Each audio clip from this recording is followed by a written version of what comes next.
प्राथमिकता ये होगी कि देश के जो अहम मुद्दे हैं वो उठाएं और पार्टी के लिए लड़ूं, देश के लिए लड़ूं, यही रहेगा। प्रियंका जी, एक सत्ता पक्ष की तरफ से कहा जा रहा है कि अब प्रियंका गांधी भी आई, एक और एक 11 वाली बात कह रहे हैं कि अब तो जो है 2 लोग आ जाएंगे, तो अब क्या असर पड़ेगा संसद के अंदर, लोकसभा में खासतौर से राहुल गांधी के साथ आप भी रहेंगे? अब मजबूती मिलेगी राहुल जी को, कांग्रेस पार्टी को, और मेरे ख्याल से जो संविधान के जो असूल हैं उनको मजबूती मिलेगी, क्योंकि हम उसी के लिए लड़ रहे हैं। आज संविधान हाथ में लेके आपने शपथ लिया, क्या मैसेज देना चाहती हैं? वायनाड से आप चुन के आई हैं कि हमारे लिए संविधान से ऊपर कुछ नहीं है। हमारे लिए जो संविधान है, जिसके असूलों पर इस देश की नींव डली है, उसी के लिए हम लड़ रहे हैं और लड़ते रहेंगे। राहुल प्रियंका जिंदाबाद, जिंदाबाद, जिंदाबाद। प्रियंका नहीं आंधी है, प्रियंका नहीं आंधी है, दूसरी इंदिरा गांधी है। जिंदाबाद, जिंदाबाद, प्रियंका गांधी, जिंदाबाद, जिंदाबाद। और अब प्रियंका गांधी भी सदन में पहुंच चुकी है। क्या लगता है कितना कुछ विपक्ष मजबूत हो पाएगा और तमाम जो मुद्दे हैं उनको किस तरह से वो उठा पाएंगे सदन? देखिए, ये सबसे पहले तो आज हम लोगों के लिए बहुत ही ज़्यादा खुशी का दिन है।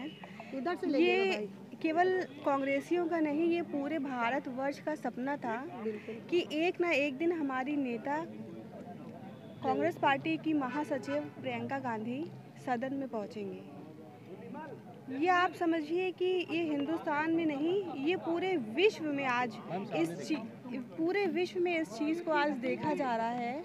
और लोग इस इवेंट के लिए, इस घटना के लिए, इस पल के लिए हम लोग तहे दिल से इंतज़ार कर रहे थे कि कब हमारी नेता सदन में पहुंचेंगी। विपक्ष की ये मांग थी कि प्रियंका गांधी को कहां से, कौन सी सीट से लड़ाया जाए, और जब उनको लड़ाया गया तो आपने उनकी जीत को देखा। 4 लाख से भी ज़्यादा वोटों से उन्होंने विपक्ष को पराजित किया है। ये हमारे लिए बहुत ही सम्मान की बात है और हमारी कांग्रेसियों की भावनाएं इससे जुड़ी हुई हैं।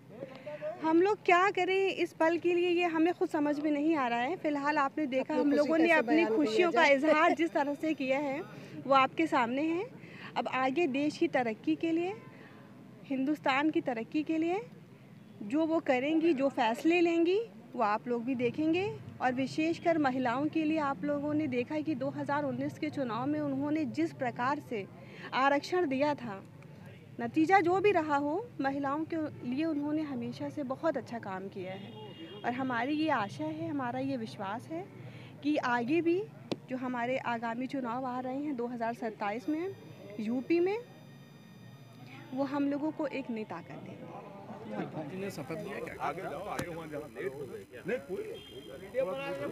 प्रियंका जी ने आज शपथ लिया, कितनी खुशी है कांग्रेस में? बेहद खुशी है और बहुत लंबे समय से हम लोग प्रतीक्षा रखते हैं, कई वर्षों से। वो खुशी आज हमें दिख रही है और बहुत ही अविस्मरणीय दिन होगा। और एक नया ऊर्जा, एक नई सोच, एक नया मतलब वातावरण बनने वाला है इस देश में। और राहुल जी हमारे जो प्रतिपक्ष के नेता हैं संसद में, दीदी हमारी प्रियंका गांधी, दोनों लोग एक दूसरे के पूरक बन के संसद से लेकर सड़क तक आवाज़ बुलंद करेंगे। जो इस देश की जनता के मुद्दे हैं उसको उठाए जाएंगे।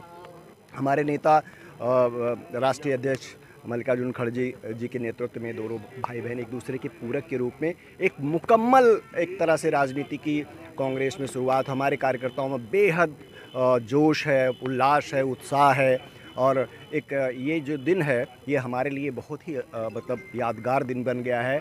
और आप जानते हैं कि इस देश में इस समय पूरे लोकतंत्र के ऊपर खतरा है, संसदीय परंपराओं के ऊपर खतरा है, इंस्टीट्यूशन के ऊपर खतरा है। बहुत सारे ऐसे मुद्दे हैं इस समय जो उठाए जाने की ज़रूरत है। एक नई ताकत मिली है आज हमारे कांग्रेस को, एक उम्मीद को।